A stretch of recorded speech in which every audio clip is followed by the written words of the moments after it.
Okay. Morning, everyone. Welcome to the day 4 of this week of this block. Today we will talk about BSBLDR413, lead effective workplace relationships. I'm just putting everyone on a mute so we all can hear each other very clearly. We have covered task 1 yesterday. This is our task 2, AT2, task 2. Again, their knowledge question. Please write your name, student number, date of assessment, due date, everything. And due date shall be 4th of September. Okay, for all the tasks. There are only 7 questions that you are answering, but I believe they are a bit lengthier than the task 1. Let's go straight to the task. Complete the table below, identifying and briefly describing the 5 conflict management styles. 5 conflict management styles. Now let me open up the Learner's Guide or the resources for you.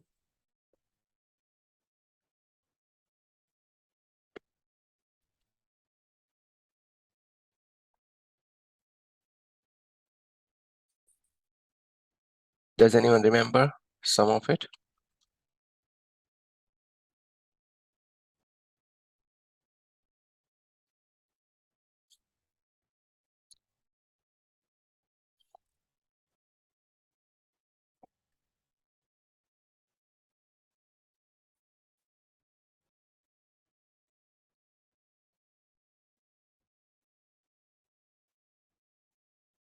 Actually, I should be sharing the screen itself.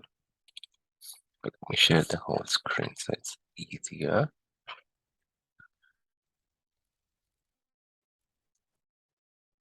Okay, can you guys see this?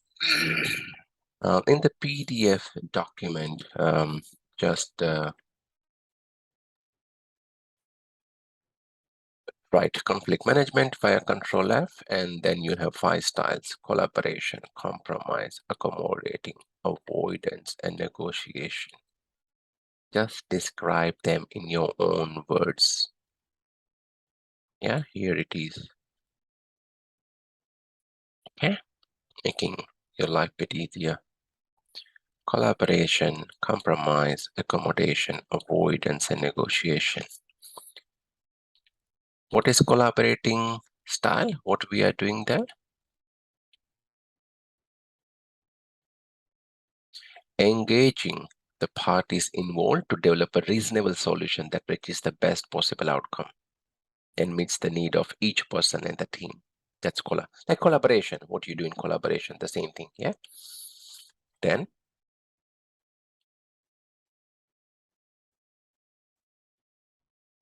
compromise.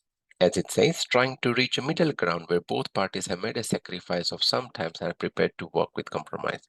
You give your bit, I give my bit, you know, I lose something, you lose something, we come to a compromise and solve the conflict. Accommodating, putting one party's concern first. Like you always say ladies first, but do we really mean that? Yeah, could be accommodating. Right? Usually the person with the complaint or offense, those who are more complaining, more dominating, you say, okay, I'll do it your way. At least we settle the dispute. Let's settle the conflict, right? Avoidance, ignoring or withdrawing from the conflict to avoid direct confrontation and not giving it energy or space. This can be useful when avoiding discomfort, exceed the potential reward for solving it, right? Many examples can be provided. If you're trying to solve something and you have put so much of time and energy and money, all the resources, then you say, if it doesn't happen now, I'm gonna to quit. That's it. Yeah. And you are, or you know it from the beginning that, oh my God, it's gonna to take forever to do it this way. I'm not doing it. I'm not trying to solve it. Yeah, and negotiation, a proposed solution that can be tabled and amendments are made to arrive at an agreed solution. Negotiating. So that's your question number 1. Question 2. What are 3 options to resolve workplace conflict? Yeah, again, this is a very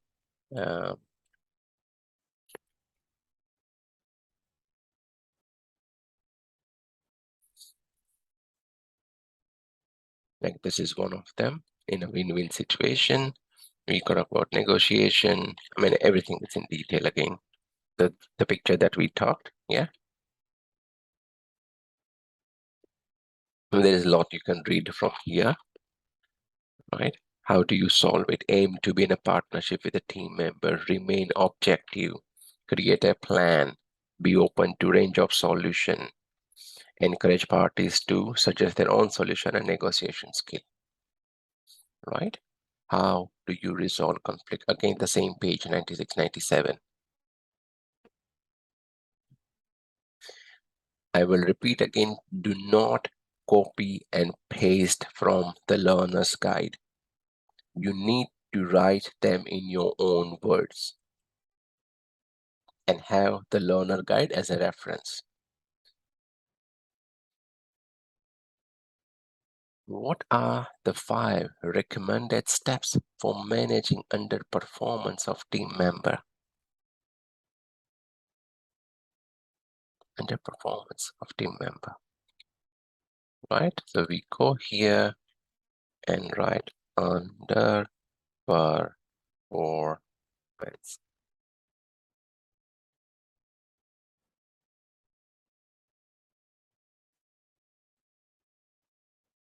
Support colleague.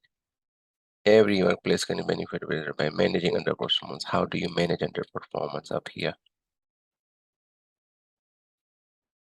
I don't say this is an ideal way of reading a learner's guide. No, I don't promote that.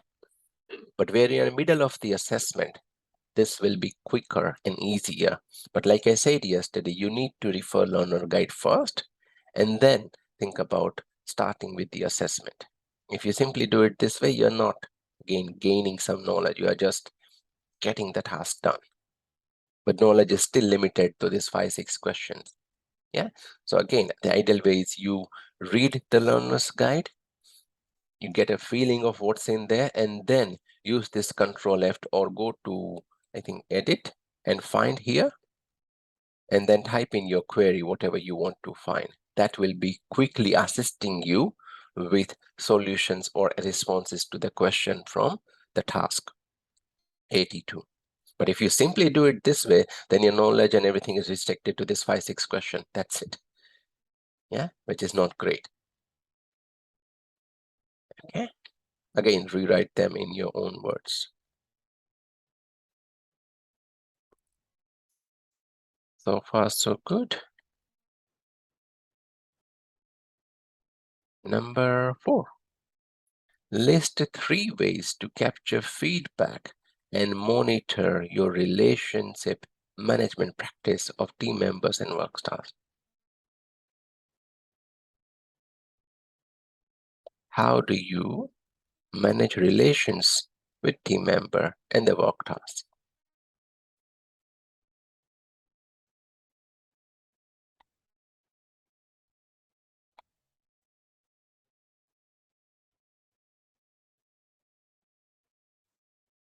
Just 3 ways. By observing, isn't it? While they are doing the work, how they are doing the work. If someone is coming late, yeah, observing. Review internal complaints and issue. If anyone has an issue, we review them, try to solve it. If someone is absent, we try to investigate what's the reason. Are they sick? Is it that they are sick, or is it there is too much of work pressure, or they are planning to quit, all that thing. Pick up the early sign of absenteeism, right? Always seek the feedback from the team member about the complexity of the work task or the day-to-day schedule. Like they might be super busy, and then you feel like, no, no, no, no, no. With your position, you shouldn't be working this hard. That's what I used to tell my staff members in my previous role, you know. So I used to help them organizing their work or help them prioritizing their work. Even a minor thing like printing, but when you're printing for 70, 80 students in bulk and giving them the whole term's resources, that means you are looking at 7, 8 booklets, right? Printed, set aside, plus the assessment. Like the learner's guide, if I had to print the whole 133-page learner's guide for 50, 60 odd people, and that's few unit plus the assessment, think of that job, how big that will be, right? So if you don't organize that work properly, then the person doing it will suffer a lot. Yeah. Simon, sir, mask. Thank you.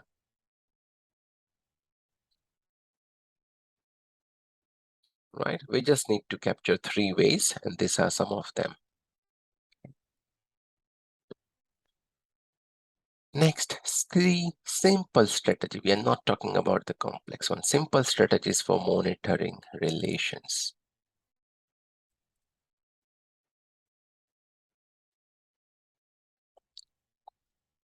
Anyone? How do you monitor workplace relationships?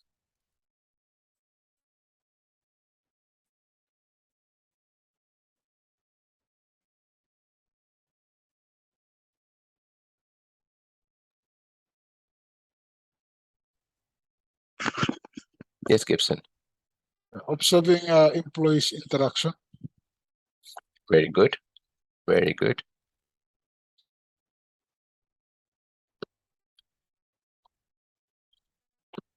Yes. What else? How they interact within the workplace, outside workplace, how they do things, how they react in a meeting. You know,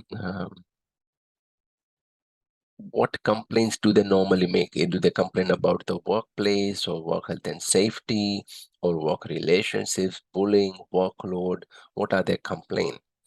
And always seek some feedback from the team members. Do you think your work relations are happy, healthy, right? Or do you feel always a threat that, oh, if you do it like this, someone else will criticize your work and all that? Yeah. So you need to observe that, right? So again, how they interact within the workplace, outside the workplace, in meeting, how feedback, what feedback they do, and what complaints do they make? What type of complaint do they make? Yeah.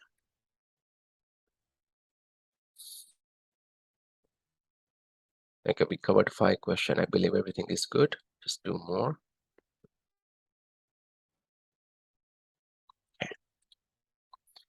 Name 3 methods that can be used to identify workplace relationship issues that team needs to address.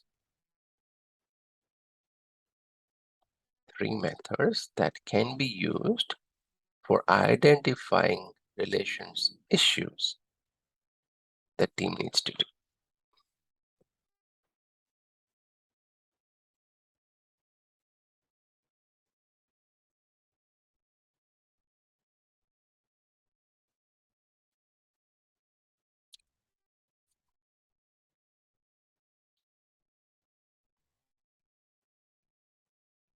How can you identify that there are some issues at your workplace?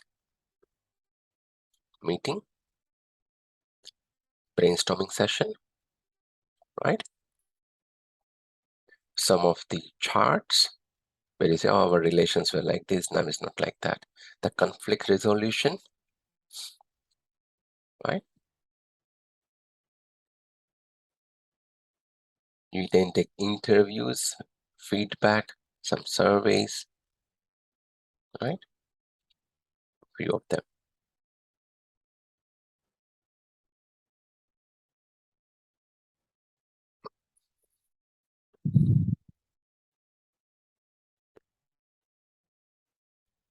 And final question.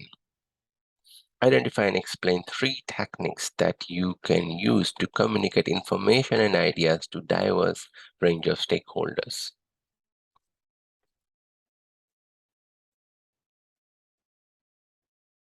Diverse range of stakeholders. Give example to support your answer.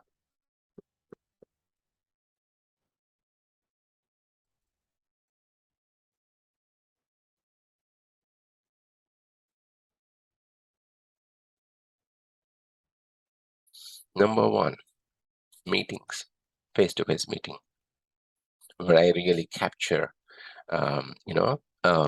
various range of stakeholders, and I can see, okay, they are understanding my point or the other people are not.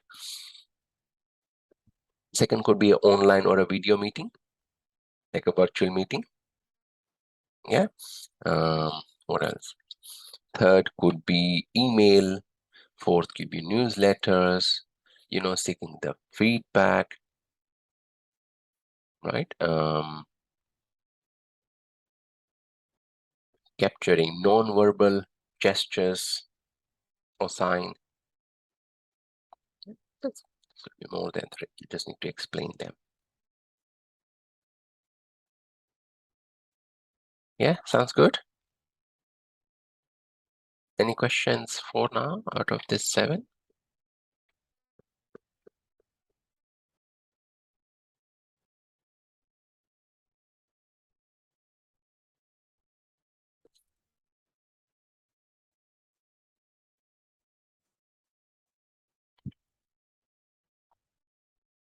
So if everything is good, that's great. So that's the end of task 2.